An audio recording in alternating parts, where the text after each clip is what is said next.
So there's a lot of videos out there that talk about the 8 habits of highly effective people, the best morning routines to have a super productive day, or the daily habits that are going to make you a billionaire, following things that Elon Musk or Jeff Bezos does. But I'm here to tell you that a lot of those things will never work for you. Every one of us is unique, every one of our lives is unique, and a lot of these things that people say work for them will never do a thing for you. Because the truth is, at the end of the day, if you want to know why successful people are successful, don't try to do what they do. Learn how they think. And that is what will make your routines work for you.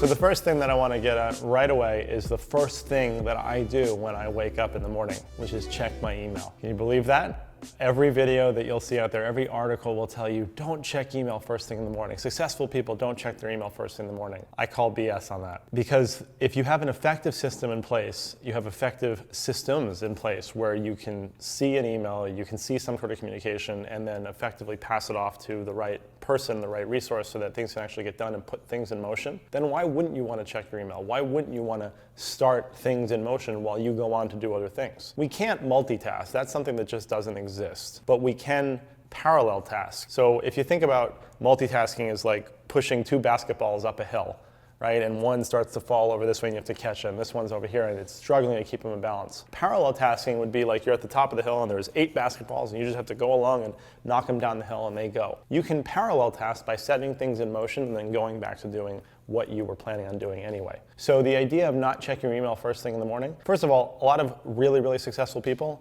don't check their email ever because they have assistants to do it for them. So you can check your email first thing in the morning if you have a good system in place. Now the next one is one that you've probably heard before, which is to eat the frog, right? Do the hardest task, your most dreaded task first, so that everything else is downhill from there.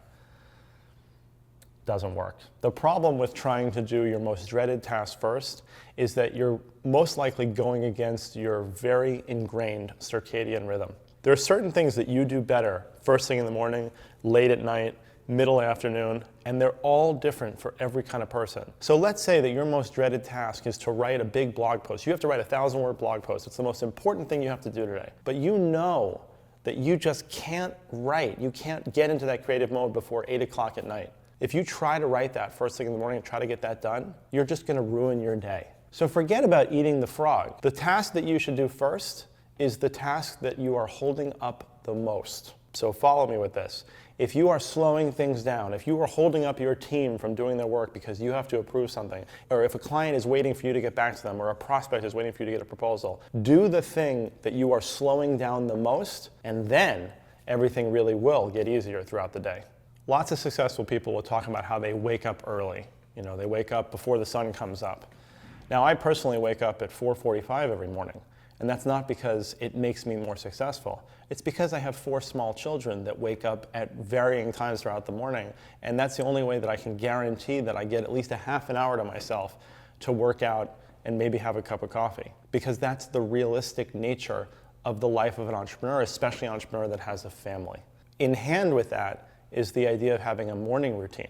Most articles will tell you and get you in the mindset that if you don't have this amazing morning routine, you couldn't possibly be successful. So just go back to sleep because you're wasting your time. I don't have a morning routine. The morning routine basically starts at me waiting for somebody to wake up, right? So there's things that I would love to get done in the morning and that I am able to get done most mornings, but I can't count on that. What I do have is a nighttime routine that sets me up for a successful day the day after, and also allows me to sleep better because my head has been cleared. So don't necessarily wake up early, but try to be consistent and try to control the factors that you can. I can't control when my kids wake up, but I can get up earlier, and as such, I can go to sleep earlier. It's a conscious decision that I've made to own my time and schedule myself rather than letting somebody else do it for me. Another thing that a lot of people will tell you is that you have to eat this really hearty breakfast, and that's how you get your day started. And you know, some people might think it's got to be low carb or high fat or gluten-free or whatever it might be. I personally do something called intermittent fasting,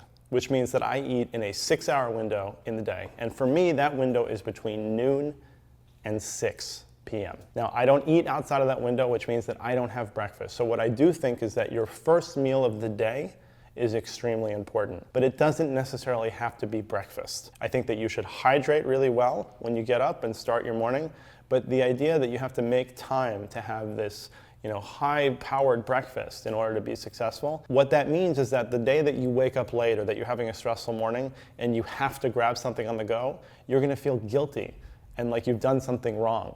And you're just setting yourself up for a bad day. So don't worry about having breakfast, just worry about what your first meal looks like whenever you decide that should be. The other thing is don't try to be like these people that you necessarily see as successful, because first of all, you don't know what their life is like.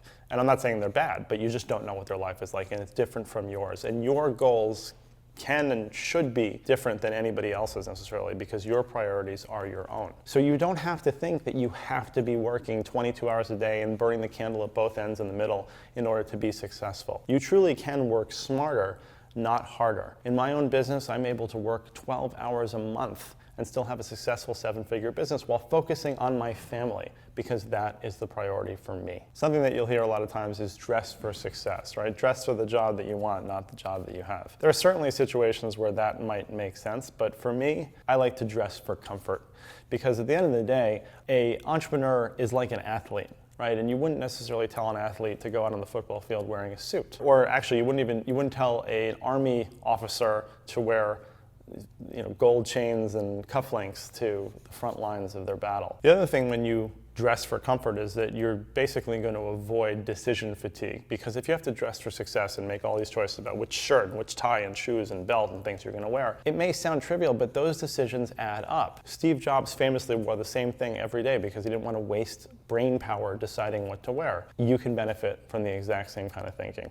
One of the things that I think a lot of morning routines are supposed to do for you is to help you get going in the morning and really help, bolster up your motivation. I really think that if you focus on a nighttime routine, you set yourself up for the next day, and you focus on just getting one little thing done to start, which is honestly one of the reasons why I like checking my email first thing, because I can actually get something done. I can get that dopamine hit, and I can be effective. We have to start seeing these tools as methods for us to use to be as effective as possible. So the best way to get going in the morning is to just get going. And the best way to do that is to have something very small, a very manageable task that you can get started on first thing. So you can plan that the night before, so that the first thing you do when you get up is get that little thing done, and it will set you up for success for the rest of the day.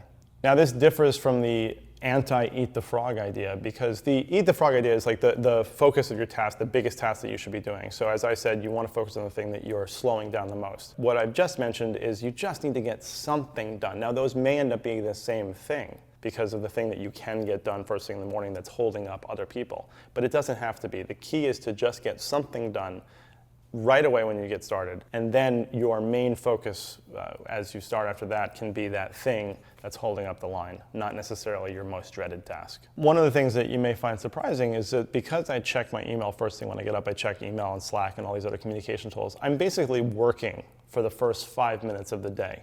And I'm setting a whole bunch of things in motion. But then my phone goes away and I don't work again for 4 hours, because then it's all family stuff, getting the kids ready for school, getting them to school and back. My real work day doesn't even begin until 9 o'clock. But at that point, several of the things that I've put in motion at 4:45 in the morning will have already been accomplished or had made significant progress on. And that's the way that I like it. Now you may be wondering, right, what happens if you check something first thing in the morning, but then it grabs all of your attention? So there's two things to handle that. One is to have really good systems in place so that you don't have a million emails first thing in the morning. When I check my email in the morning, there's usually 9 things at most, and I can handle all of them in a minute or two. There might be a message or two in Slack or Voxer or whatever it might be. The limit is set by the systems we have in place. So that's the first thing. But the second thing is, quite honestly, there's a natural time limit on how much I can do it, because we have a 2-level home, and I get up in the morning, and by the time I've made it downstairs to work out, I stop.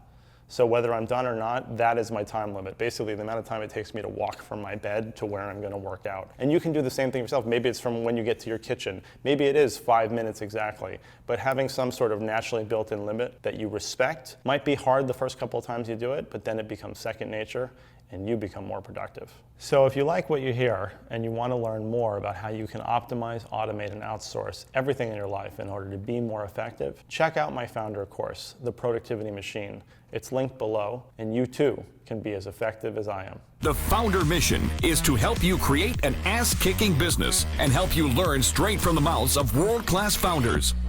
Get your free printed edition of Foundr magazine featuring Sir Richard Branson. Just cover shipping and handling at foundr.com/Branson.